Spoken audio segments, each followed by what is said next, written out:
ازيكم يا حبايبي عاملين ايه؟ طبعا كلنا بناكل كبدة الفراخ او اي كبدة عموما بتاعة الطيور عندنا بناكلها مسلوقة. النهاردة بمكون واحد بس هنعمل كبدة فراخ مختلفة تماما عن اي كبدة انتوا كلتوها قبل كده. بس يا ريت اللي يشوف الفيديو يشجعني ويعمل لي لايك وسبسكرايب. تعالوا نشوف هنبتدي مع بعض الوصفة ازاي. انا هنا جبت الطاسة بالشكل ده، حطيتها على النار، نزلت عليها بمعلقة سمنة. طبعا معانا هنا الكبد والقوانص كانت مغسولة ونضيفة تماما. طبعا نتأكد ان احنا شلنا الزفرة منها كويس جدا عشان ما تديناش ريحة وطعم مش كويسين. نزلنا بالشكل ده في قلب السمنة، هسيبها على الوش ده لمدة دقيقتين بحيث ان هي ما تنزلش دم منها لو احنا قلبناها وهي طرية.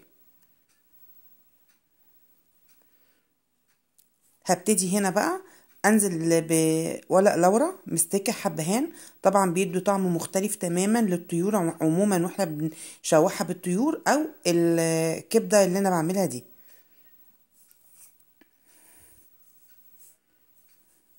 هنشوحها لمدة دقيقتين كده ونقلبها بقى خلاص، وهنسيبها لغاية ما تشرب المية اللي نزلت منها. هي نزل منها مية حاجات بسيطة.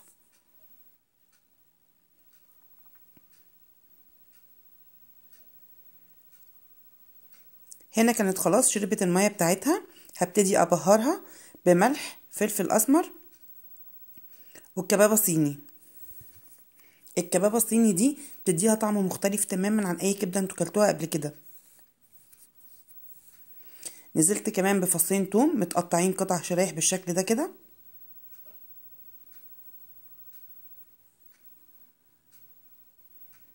هنقلبهم كويس مع بعض، وهنزل كمان ببصلة كبيرة تكون مبشورة.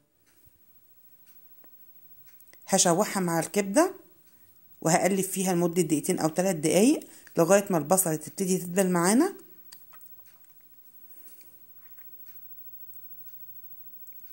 بالشكل اللي انتوا شايفينه ده. وبعد كده هنزل على الكبدة بنص كوباية مية لتلات ارباع كوباية مية. انا هنا نزلت عليها بنص كوباية مية بالظبط. في الوقت ده بقى هغطيها وهوطي عليها العين عشان تستوي على نار هادية. هي هنا كده بدأت تتشرب المية، فاضل فيها صوص حاجات بسيطة. انا عايزة المية كلها تشربها، مش عايزة يبقى فيها اي صوص. هي كده خلاص نشفت خالص تماما. المكون بقى اللي انا هحطه اللي هيغير لك طعم الكبده تماما عن اي كبده انت بتاكليها، دبس الرمان.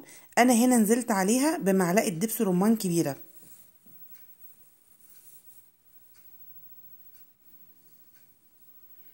وهقلبها بالشكل ده،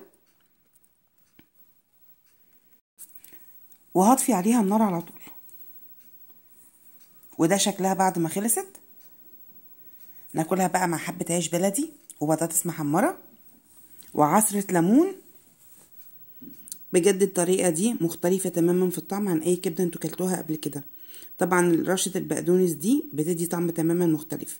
يا رب يكون الفيديو عجبكم وتشجعوني وتعملوا لي لايك وسبسكرايب.